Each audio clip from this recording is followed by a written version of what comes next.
belezinha? Sejam muito bem-vindos, muito bem-vindas a mais essa aula do canal do Ciência e Brisa, aula de número 18, vinculada ao curso de Mecânica dos Meios Contínuos, né?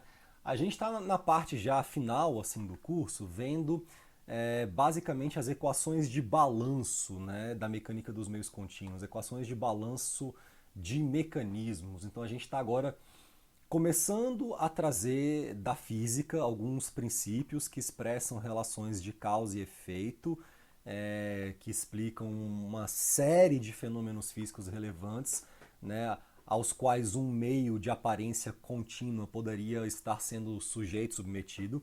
E a ideia é transcrever esses princípios físicos, então, numa linguagem interessante a uma descrição desse movimento e dos fenômenos vinculados ao movimento de um meio contínuo.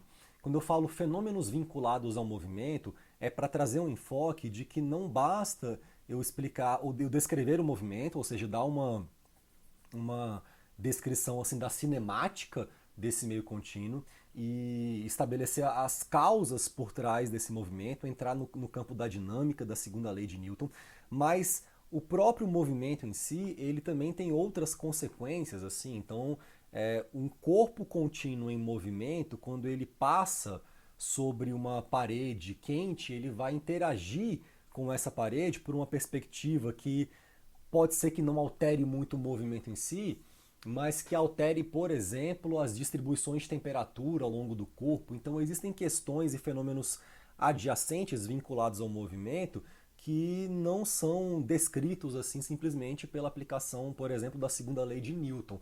Precisamos de mais coisas. Precisamos também da termodinâmica, tá? Então a ideia aqui é que eu apresente assim essas duas grandes leis da termodinâmica, a primeira lei da termodinâmica e a segunda lei da termodinâmica, que são leis muito bonitas, muito profundas, né, que dizem respeito assim a questões muito centrais na lógica de funcionamento do universo e que podem ser descritas numa abordagem da mecânica dos meios contínuos de uma maneira muito também bonita e muito adequada para que a gente possa então descrever de repente, por exemplo, o campo de temperatura, né, dentro de um meio contínuo. Então, um exemplo clássico de aplicação assim prática para que a coisa fique mais concreta da aplicação da primeira lei da termodinâmica já escrita numa linguagem da mecânica dos meios contínuos é você pegar e ter uma equação diferencial parcial, que a gente chama de equação da energia, e que vai descrever a relação entre taxas de variação no espaço e no tempo dessa quantidade importante, desse tensor cartesiano de ordem zero, que é o campo escalar de temperatura de um meio contínuo, para poder então descrever ali como que uma superfície, né, de um computador vai esquentar, vai esfriar, etc. Então a gente tem uma série de aplicações fundamentais para usar essa primeira lei numa abordagem, numa linguagem da mecânica dos meios contínuos. E eu acho que é interessante que a gente entenda assim de onde que ela vem, quais são os argumentos que são utilizados e como que a gente apresenta essa primeira lei, que já foi vista certamente por muitos de vocês, numa linguagem da mecânica dos meios contínuos, que é uma linguagem diferente, assim, né, dessa linguagem que a gente está acostumado, assim, né, desses bloquinhos de massa m em planos inclinados, né, que você aprendeu lá no segundo grau para expressar a segunda lei de Newton. Assim, agora a gente lida com campos, né, e campos que podem ser descritos numa descrição espacial, ou a gente lida com corpos que vão ser tratados usando uma forma de uma linguagem mais material e existe uma forma de converter matéria em espaço, né, seguindo alguns preceitos básicos da mecânica dos meios contínuos. Enfim, vamos entrar aqui, que senão eu vou abrindo vários parênteses, eu nunca fecho nada, eu me empolgo demais, então vamos focar aqui na aula de hoje, realmente na dedução dessa primeira lei da termodinâmica, segundo uma abordagem da mecânica dos meios contínuos. E a ideia é que eu fale aqui da primeira lei e também da segunda lei da termodinâmica. Então eu vou habilitar aqui minha canetinha vermelha para poder circular algumas coisinhas na tela que vão me auxiliar a construir aqui meu discurso. Então, a ideia central é o seguinte: eu vou considerar que a energia total que está vinculada a um corpo contínuo em movimento, ela vai ser composta por três parcelas fundamentais. Essas três aqui. Eu vou ter uma energia cinética, uma energia potencial e uma energia interna, tá? A energia cinética e potencial, elas vão estar vinculadas a duas características básicas que vão estar no cerne do que entendemos por movimento macroscópico assim de um meio contínuo. A energia cinética, evidentemente, vai estar vinculada ao movimento em si do corpo, né, a velocidade dele, a massa, e a energia potencial ela vai estar associada às forças de campo às quais esse meio contínuo vai estar submetido, tá? Então, no caso mais comum é o campo gravitacional, assim, né? Agora isso pode aparecer também em outros contextos, assim, né? Por exemplo, em ferrohidrodinâmica, né? Em hidrodinâmica de fluidos magnéticos, existe uma forcinha lá que a gente chama de força de Kelvin, que é uma força que um meio magnético contínuo experiencia quando ele está submetido à ação de um gradiente de campo magnético. Eu poderia, então, daquela expressão da força de Kelvin, relacioná-la com um potencial magnético, um potencial de interação campo-partícula, né? Até porque um fluido magnético, quando a gente pensa nesse cara, são nanopartículas ali imersas no líquido base. E essas nanopartículas, então, quando sujeitas a esse potencial de interação campo-partícula, elas vão se organizar, formar cadeias, estruturas que vão alterar ali internamente essa força de campo que o fluido contínuo equivalente vai experienciar por estar na ação desse gradiente de campo. Então seria um outro exemplo, né, de uma energia potencial de interação campo-partícula, potencial de interação partícula-partícula, isso acontece na física, enfim. E o caso mais comum realmente é essa força de campo gravitacional. E a gente tem também a energia interna. A energia interna, cara, é aquela que não é nem cinética nem potencial, é a que sobrou. Se você pega, por exemplo, e você pega aqui um gás, né, gás, e você então manda calor para esse cara aqui, você esquenta esse gás, as moléculas vão ficar mais agitadas, vai vir para cá, pá, vai descer, vai subir. Essa agitação interna das moléculas aqui, ela vai elevar a energia do meu sistema, mas esse cilindro está parado, ele não está subindo, não está descendo, não está se mexendo, então não tem variação de energia cinética, nem potencial, vai ter uma variação de uma energia que sobrou, que eu vou chamar de energia interna, uma coisa que é bem dele mesmo, interna, tá lá dentro, tá? É importante ter em mente que essa energia interna, ela já é uma idealização do contínuo, né? A molécula não sabe disso, ela não tem essa familiaridade, ela só sabe que tem energia cinética. Então, para a molécula, ela vai estar lá vibrando e tal.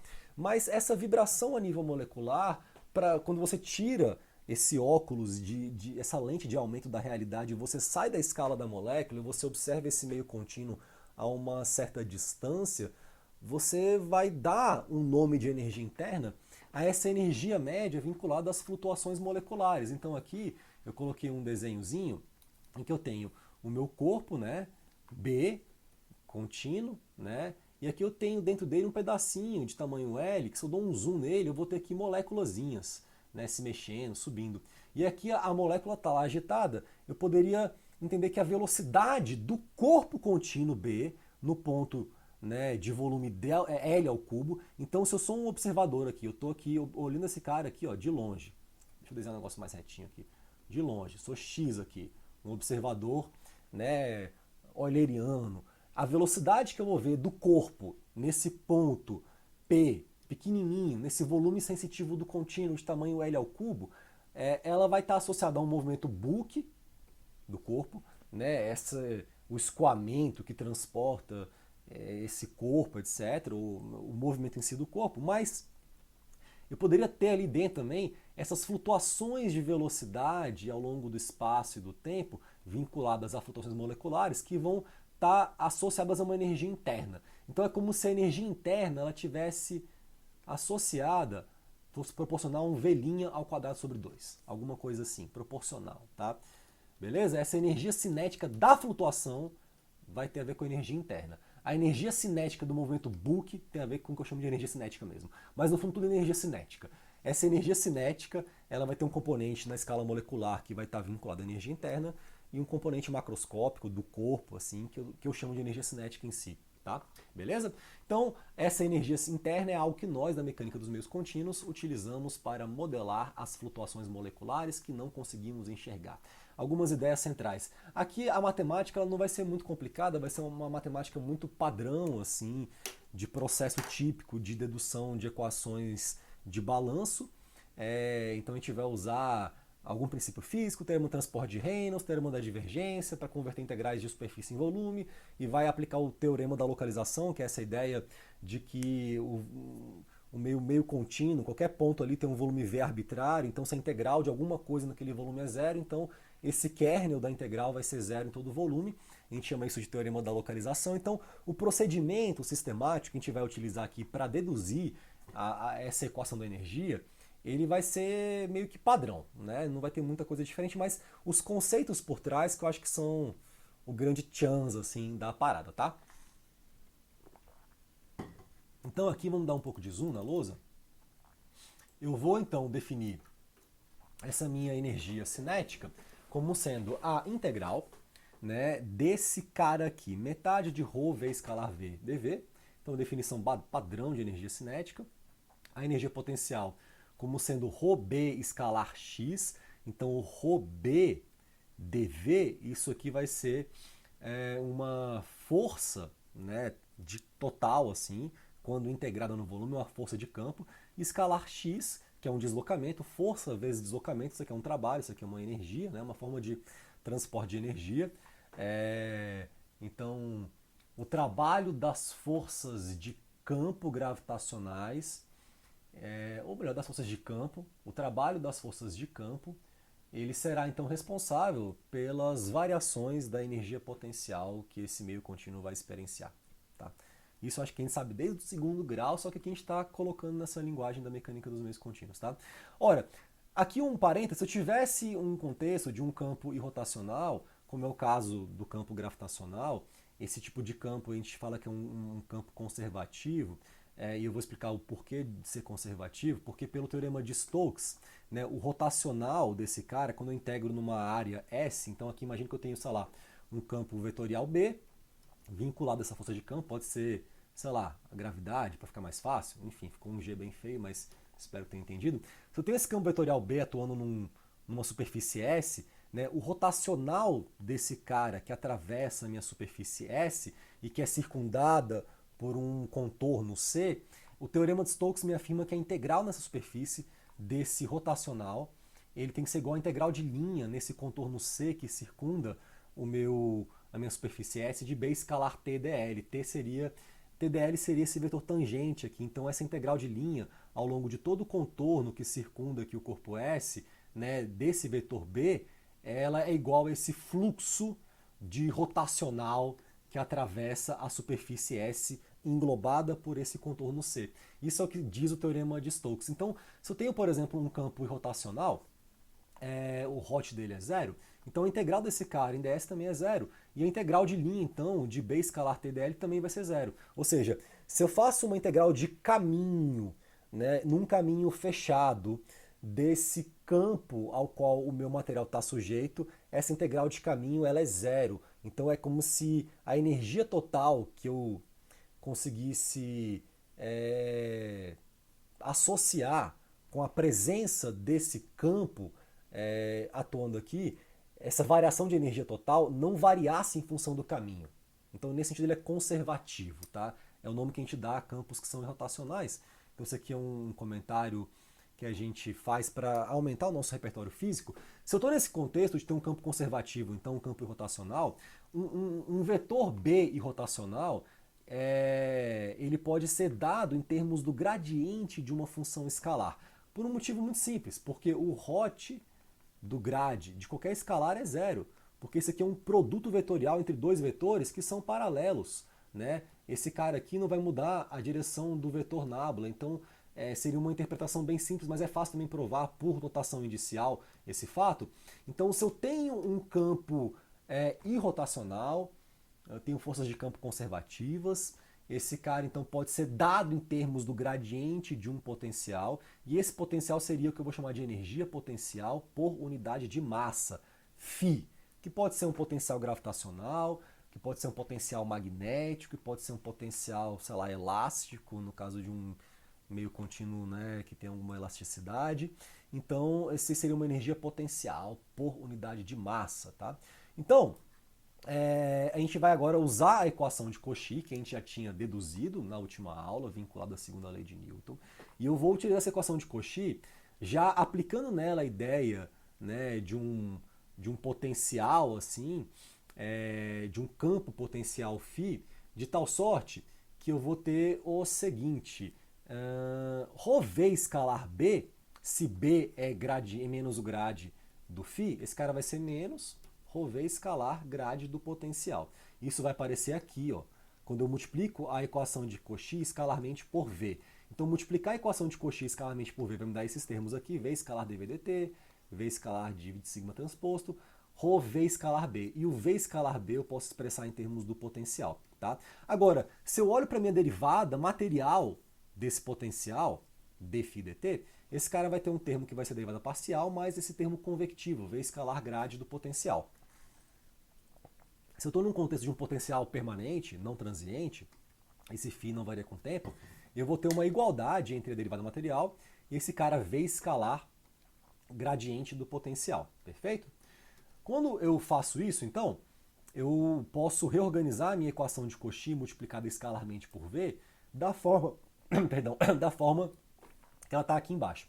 Então, eu teria ρv escalar dv dt, aqui v escalar div de sigma transposto, e aqui menos ρ derivada material de φ com relação a t. Esse termo aqui é muito importante. Tá?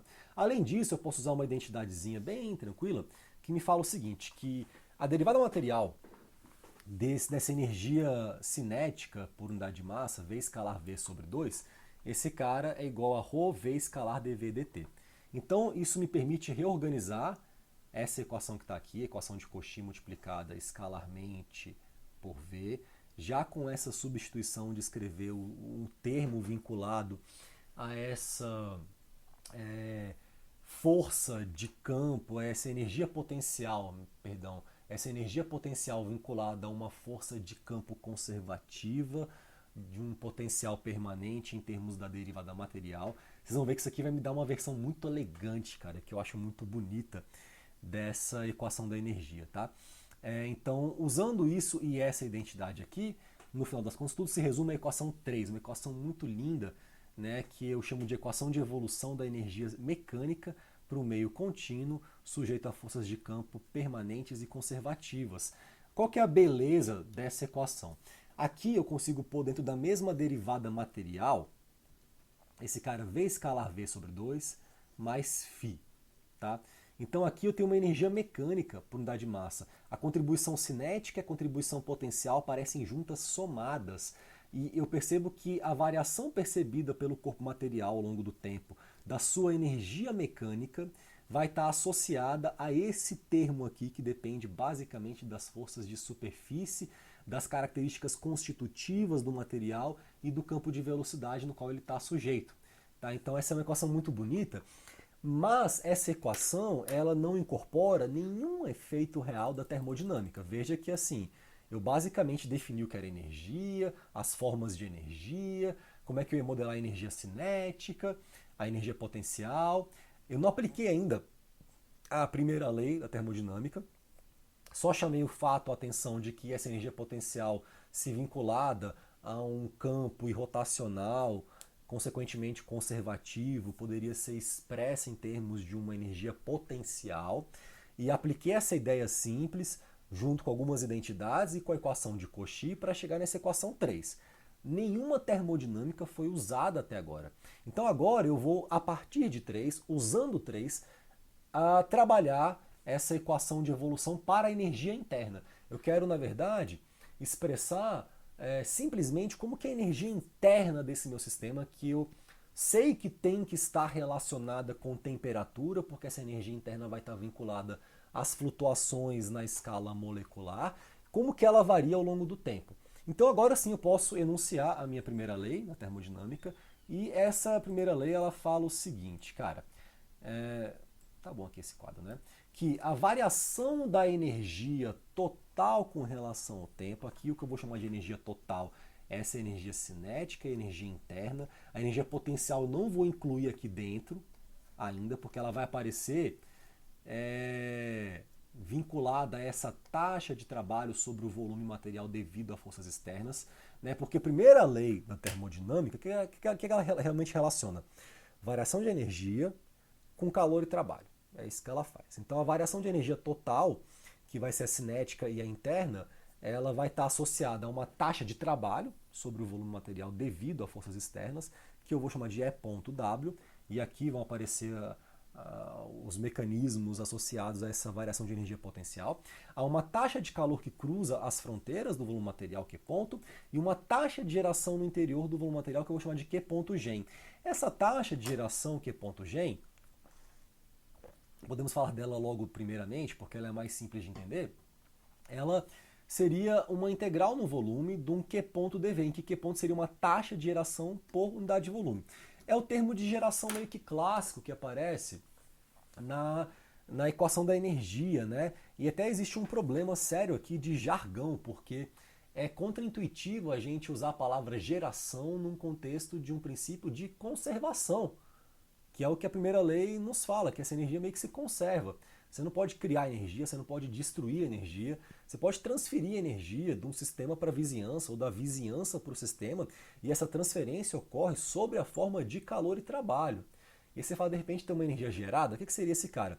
Esse cara, ele seria uma forma muito direta, muito simples, de eu incorporar mecanismos de conversão, ou mesmo de dissipação, que seria o nome mais apropriado, de energia, que sejam capazes de transferir algum tipo de energia, pagando por isso, a segunda lei da termodinâmica não deixa a gente não pagar pelas coisas, mas que seja usada para conversão em energia interna. Então o exemplo que eu penso aqui agora, por exemplo, é uma aplicação da minha pesquisa em magnetohipertermia. Né? Essa expressão magnetohipertermia ou hipertermia magnética, ela está associada a um mecanismo físico no qual você coloca um material, pequenas partículas de um material magnético assim no meio contínuo. Isso é muito usado para tratamento de tumores. Tá? Então, se você pegar um fluido magnético com nanopartículas, pôr numa seringa e você colocar esse fluido dentro de um tumorzinho pequenininho, claro, tem que ser um cara biocompatível, etc. E você aplicar nesse material, então, um campo magnético oscilatório, essa interação desse campo transiente com as partículas gera um mecanismo dissipativo que dissipa essa energia do campo na forma de calor e o tumor esquenta. A gente modelaria esse cara como se fosse um termo de geração.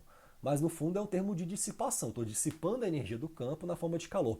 Mas ficou esse jargão, taxa de geração. Então esse termo de geração estaria associado a essa conversão de algum tipo de energia em energia interna, né? Ou em energia térmica, já usando aqui um outro jargão.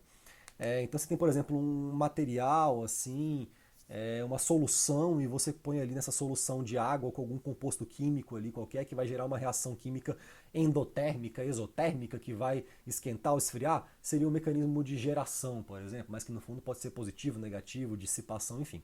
É o jargão que se usa. E aí esse Q ponto é uma taxa de geração por unidade de volume, que eu também posso expressar, e eu vou usar isso mais para frente, como sendo um ρ, massa específica, Qzinho, que é uma geração por unidade de massa, tá? Então eu tenho um mecanismo de geração, eu tenho dois mecanismos, uma taxa de calor que cruza as fronteiras e uma taxa de trabalho sobre o volume material devido a forças externas. Esse cara que cruza as fronteiras de calor eu vou modelar como sendo menos Q escalar N, em que Q é o fluxo de calor, que seria uma taxa de calor por unidade de área, watt por metro quadrado, que quando integrado em ds vai dar a taxa total de calor trocada, né? Taxa como sendo um fluxo vezes área. Tá? Então esse cara aqui é fluxo, aqui é área. Por que esse sinal de menos? Ora, se o calor estiver deixando o material, saindo do material, eu defino que N é positivo para fora, então Q escalar N vai ser positivo quando esse cara está perdendo calor. Então eu ponho um sinal de menos para falar que no fundo ele vai estar perdendo calor quando esse cara for positivo. É uma questão de definição de sentido. Aplicando o teorema da divergência, eu transformo essa integral de superfície em integral de volume. Esse cara vira menos integral em volume do div de Q dV. Tá? E o termo dessa energia, dessa taxa de trabalho do material devido a forças externas, é onde eu vou trazer os efeitos das forças de campo, tá? Que são forças externas. Até porque essas forças externas elas vão gerar como efeito uma resposta interna que vai ser manifestada na forma de forças de superfície via tensor de tensões, e quem me fala isso é a equação de Cauchy. Então esse balanceamento vai ser incorporado aqui ao longo desse processo dedutivo, mas o cerne daquilo que vai gerar um efeito líquido em termos de manifestação de variação de energia total de um meio contínuo, vai ser essa taxa de trabalho sobre o volume material devido a forças externas que vai ter que ser incorporada via forças de campo. Então aqui ρ V escalar B, eu vou usar aquela identidade, né, de V escalar B como sendo menos B escalar gradiente do potencial. Esse termo aqui é uma integral de superfície também, eu vou incorporar aqui essa taxa de trabalho das forças de superfície, né, que é V escalar N escalar sigma. N escalar sigma é essa traction, esse vetor de tensões. Então V escalar essa força integrada na superfície inteira vai me dar também essa taxa de trabalho das forças de superfície, que não necessariamente vão ser balanceadas diretamente pelas forças de campo, porque entre essas duas coisas eu tenho também essa inércia, essa variação de quantidade de movimento do corpo material, né? Então eu posso ter um regime fora desse equilíbrio no qual esses caras não vão se balancear. Então é importante que eu considere aqui os dois na minha dedução. Então esse cara aqui, aplicando o teorema da divergência sobre essa integral aqui para transformá-la numa integral de volume, eu tenho que essa taxa de trabalho, né, atuando sobre o volume material devido a forças externas, forças de campo e de superfície, esse cara vai ser igual a essa integral no volume inteiro de menos ρB escalar gradiente do potencial mais divergente de sigma transposto escalar V. Então eu tenho aqui, deixa eu tirar minha lousa aqui, o zoom, a equação 5, 6 e 7 e a equação 4. O que eu vou fazer? Eu vou substituir todas elas em 4. Aqui eu vou ter então várias integrais de volume aqui. Agora está todo mundo sendo integrado no mesmo cara. Vou usar aqui para esse termo ρV escalar gradiente do potencial, aquela identidade que eu já vi, que esse cara é igual a derivada do material. E eu chego na minha equação 8, tá? A equação 8 é um algebrismo muito bonito, em que agora, incorporando a primeira lei da termodinâmica, eu vou ter a minha energia interna aparecendo, que antes não aparecia, né? Antes era só esses dois caras aqui. E essa energia interna que antes não aparecia, a variação com relação ao tempo dela vai estar sendo balanceada por um cara que não tinha antes, que é esse divergente do fluxo de calor, e uma taxa de geração interna. Então é como se eu tivesse uma correção, aquela equação anterior de evolução da energia mecânica, que não tinha esse termo, nem esse termo, nem esse termo. Agora tem esses três termos porque eu incorporei a ela essa minha primeira lei da termodinâmica. E agora vem o pulo do gato. Para eu isolar o efeito simplesmente da variação da energia interna, eu vou subtrair da equação 8 a minha equação 3, que era a equação de evolução da energia mecânica, que estava aqui em cima, ó, equação 3, essa aqui. Olha que coisa mais linda. Então, pegando 8 menos 3, isolando lá, eu vou ter uma equação muito linda. E aqui eu já estou usando uma identidade vetorial, que eu não vou entrar em detalhes, mas aquele termo lá aparece assim, quando eu pego a 8 e subtraio da 3, aparece isso daqui, ó. E esse cara aqui, eu posso usar uma identidade vetorial para poder expressar ele simplesmente como sendo isso daqui. Sigma transposto dot dot grade V. Então, fazendo esse pequeno algebrismo, substituindo a equação, né, que eu obtive via aplicação da primeira lei da termodinâmica da equação de evolução da energia mecânica, eu chego na minha equação 9, que é o princípio da conservação da energia, expresso na forma diferencial segundo uma descrição espacial, cara, que é uma equação linda que fala como que a energia interna de um sistema varia. Agora, um comentário importante é o seguinte, que para expressar esse princípio em termos da temperatura e da velocidade, eu teria que ter aqui uma expressão no tensor de tensões para relacionar esse cara com pressão e gradiente de velocidade, como na Navier-Stokes, por exemplo, né? E também com divergente também, por exemplo, sei lá, dependendo, né, do comportamento do meu meio, e uma expressão para relacionar esse cara com o gradiente de temperatura, né? Por exemplo, uma lei da condução de Fourier. E ambas as expressões aqui mencionadas como exemplos, Navier-Stokes e lei da condução de calor de Fourier, são o que nós chamamos de equações constitutivas. Então, para que eu tenha um fechamento adequado do problema, de tal sorte que eu possa representar essa equação de evolução da energia interna em termos dos campos de velocidade e temperatura, que são muito mais adequados, por exemplo, à realização de uma simulação computacional usando né, um tipo de técnica de CFD, de Computational Fluid Dynamics, né, que bebe bastante nessa lógica de percepção dos fenômenos físicos segundo uma premissa da mecânica dos meios contínuos, eu precisaria de equações constitutivas para falar quem é o material.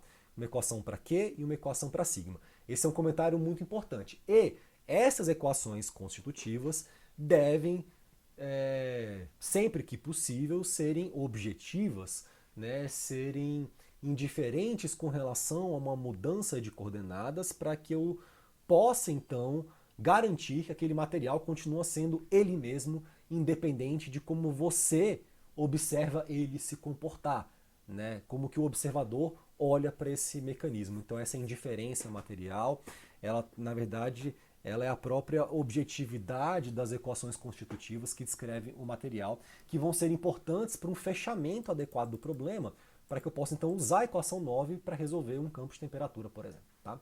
Então, galera, isso é a minha primeira lei da termodinâmica, tá? A gente também tem que ver então agora a segunda lei da termodinâmica, que vai me falar sobre como essa energia vai estar autorizada a fluir. E eu acho que é interessante, é importante para a gente fechar essa parte assim do curso com chave de ouro, também trazer aqui a segunda lei da termodinâmica, tá? Então, até porque ela também é uma lei muito filosófica, muito bonita, ela traz um monte de ideias fantásticas assim junto, então acho que é importante que a gente então apresente essa ideia que eu vou chamar aqui de desigualdade de entropia. Essa lei, ela não vai ser dada em termos de uma igualdade, né, como é o caso da equação 9, que é uma equação mesmo. Esse lado é igual a esse. Ela vai ser dada em termos de uma desigualdade. Tal coisa é menor ou igual a essa coisa. Então ela vai estar me falando muito mais sobre um sentido, talvez até mesmo um sentido no tempo que os processos físicos devem obedecer e respeitar, do que sobre um balanço de coisas que acontece enquanto esse fenômeno se manifesta no espaço e no tempo, tá? Então como é que a gente vai introduzir aqui essa segunda lei? Primeira coisa, a gente vai postular que um corpo material, ele contém entropia. Então essa garrafa tem entropia, tá bom?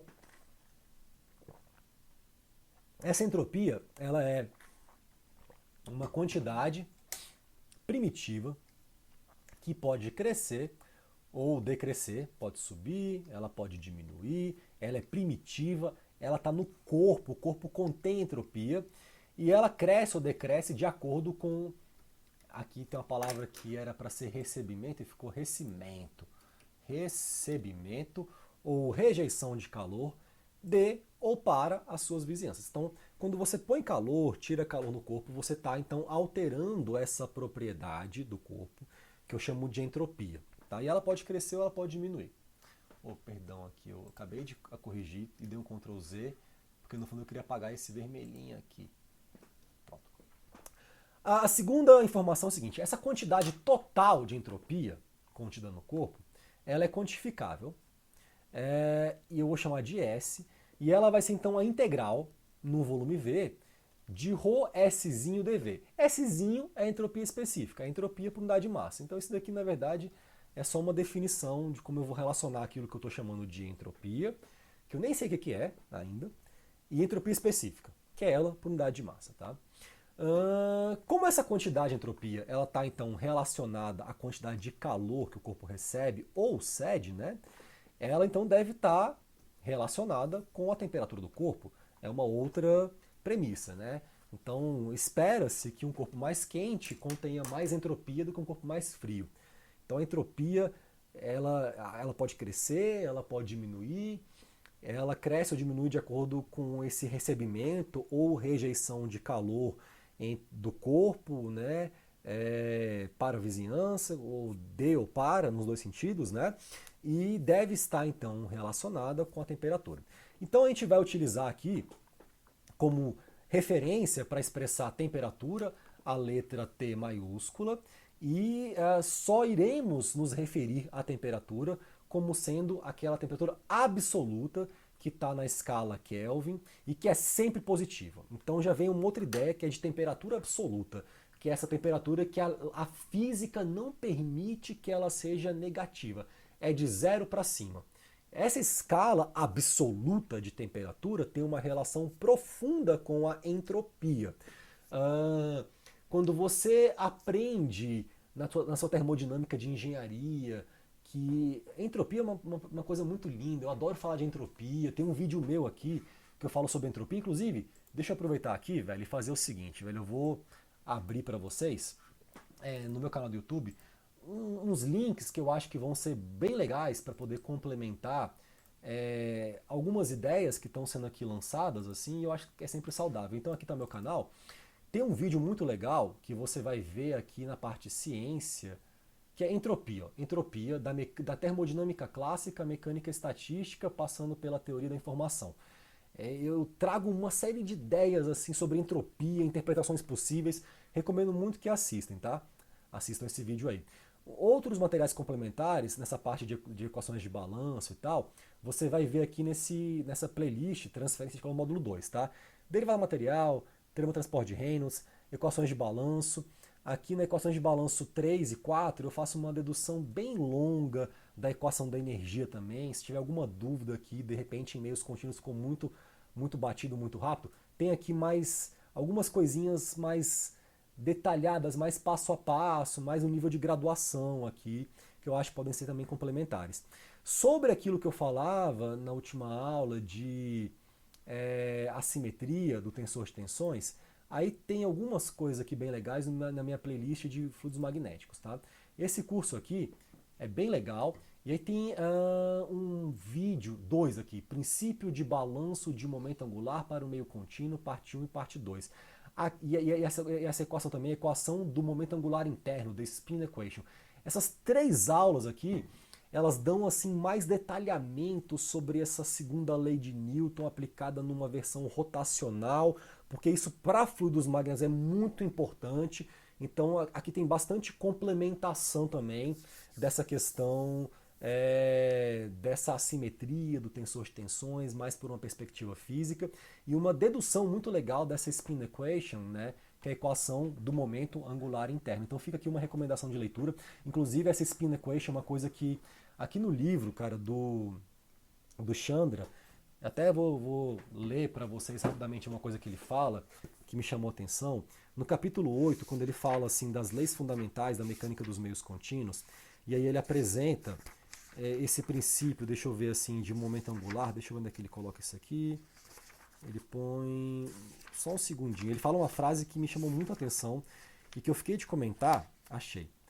Ele fala assim, em anos recentes, o princípio de balanço de momento angular é representado por uma equação mais geral do que aquela equação que simplesmente fala que se eu tiver torques internos, o meu tensor de tensões deixará de ser simétrico, também tem sido considerada.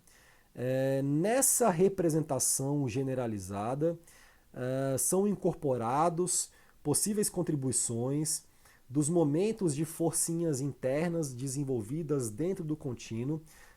Então, o tensor de tensões ele se torna não simétrico e a gente começa a lidar com aquilo que é conhecido como um contínuo polarizado.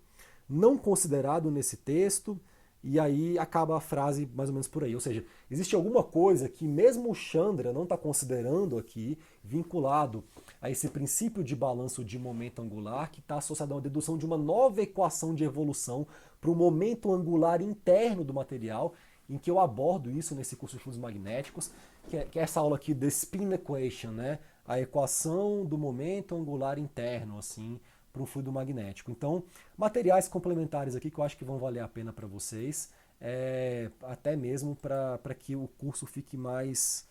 os entendimentos do curso mais consolidados, né? Então, se quiserem saber mais sobre entropia, tá lá aquela aula do canal sobre entropia. Voltando aqui, então, depois desse longo parênteses.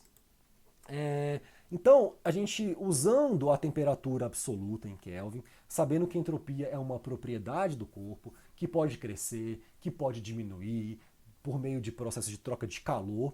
Então, calor e temperatura têm a ver com entropia.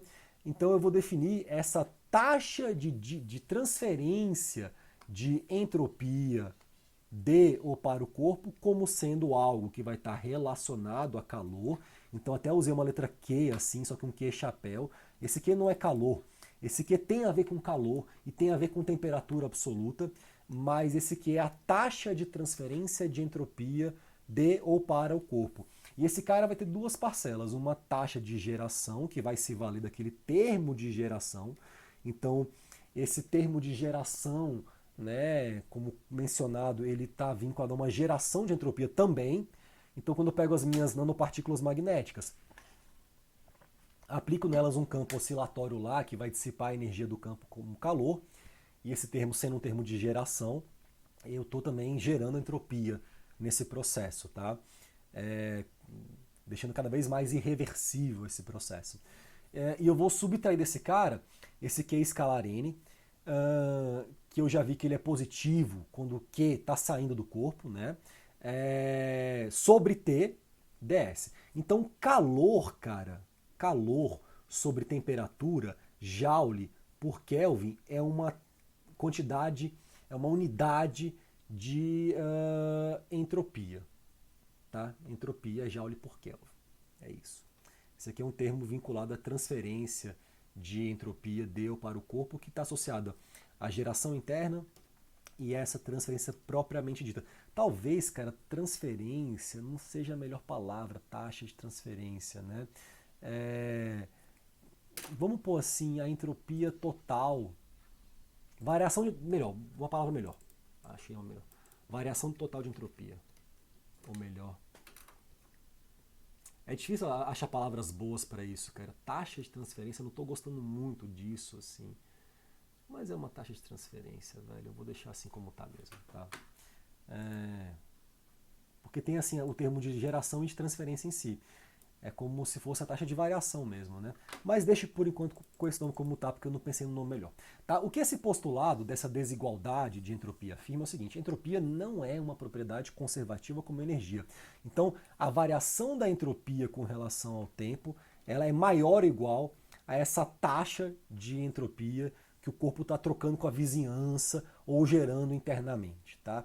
Ou seja, não é um balanço que fecha, de tal sorte assim, aquilo que eu variei de entropia, o que eu estou variando ao longo do tempo, é igual ao que eu estou gerando mais o que eu estou trocando. Não, o balanço não fecha. Tem alguma coisa que acontece com a entropia que ela é sempre gerada. Ela é sempre gerada, tá? Então é isso. Qualquer processo espontâneo, qualquer processo que acontece no sentido natural do tempo, ele gera entropia. Então, substituindo essas relações 10, 11 em 12, eu consigo expressar essa minha equação 13, que eu vou chamar de desigualdade de Clausius-Duhem, né? Não sei se fala Duhem, Duhem, sei lá, que fala que ρ ds dt mais div de Q sobre T menos ρ QT é maior ou igual a zero, tá? Uma outra forma também de eu representar essa mesma desigualdade é o seguinte: eu posso também usar a equação, essa identidade vetorial, esse div de Q sobre T, usar aqui a regra do produto, e esse cara então eu posso abrir como sendo div de Q sobre T menos grade de T sobre T quadrado escalar Q. Então esses dois termos aparecem aqui, e eu posso também expressar esse cara dessa maneira que está aqui. Multiplico todo mundo por T, né?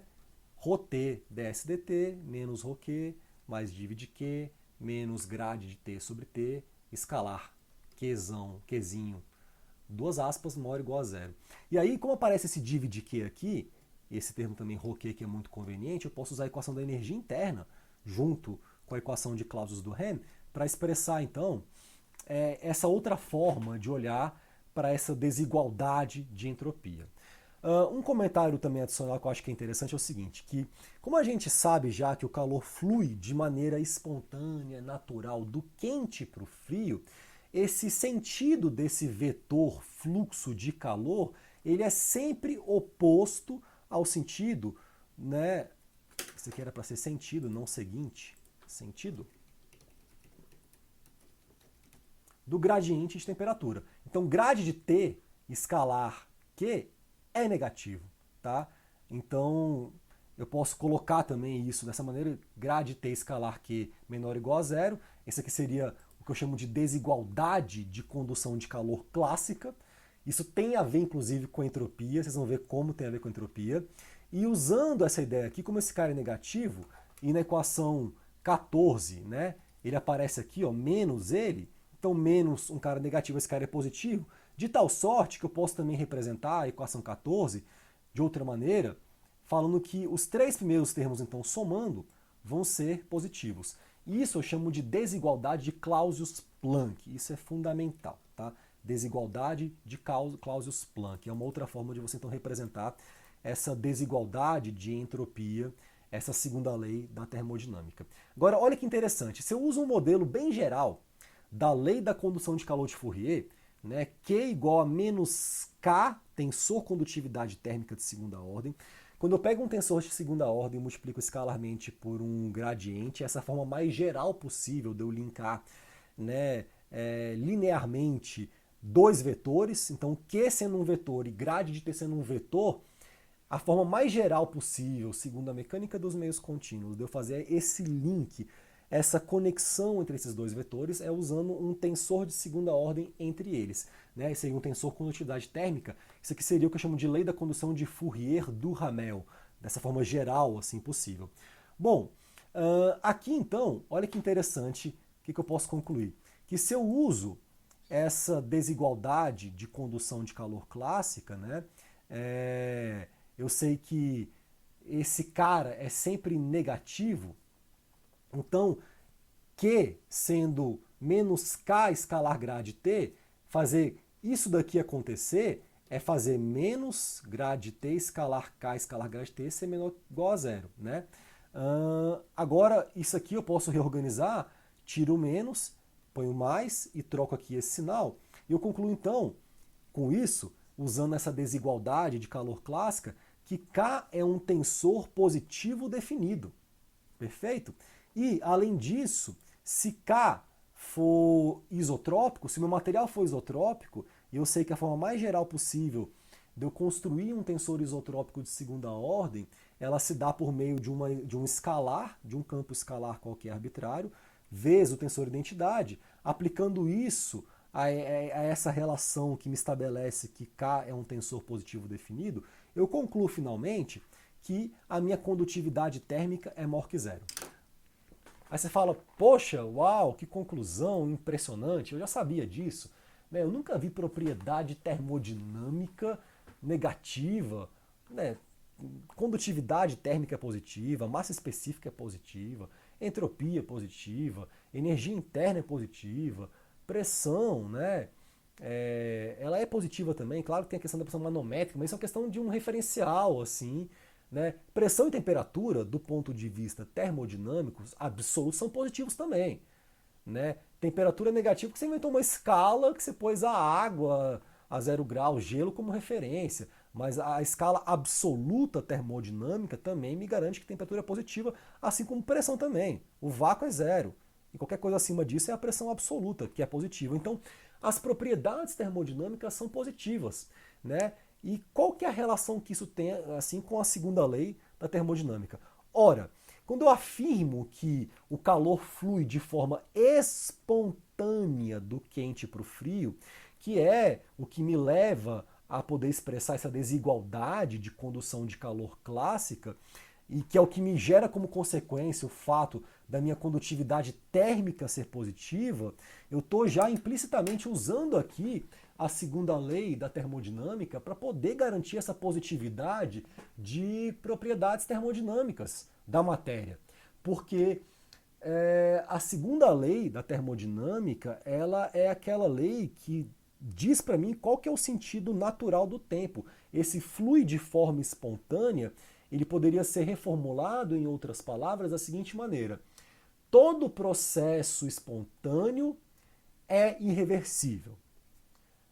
Irreversibilidades consistem em características físicas de processos reais que garantem que aqueles processos vão ocorrer num determinado sentido do tempo.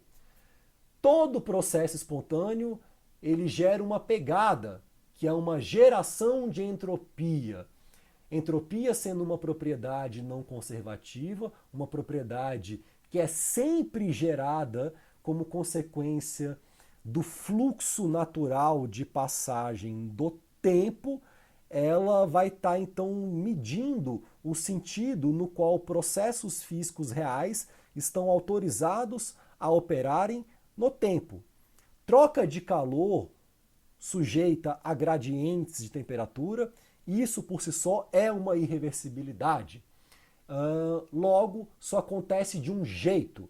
O calor sempre flui de forma espontânea do quente para o frio, porque esse é o sentido de fluxo de calor que gera como pegada uma geração de entropia, um aumento de entropia efetiva naquele sistema termodinâmico.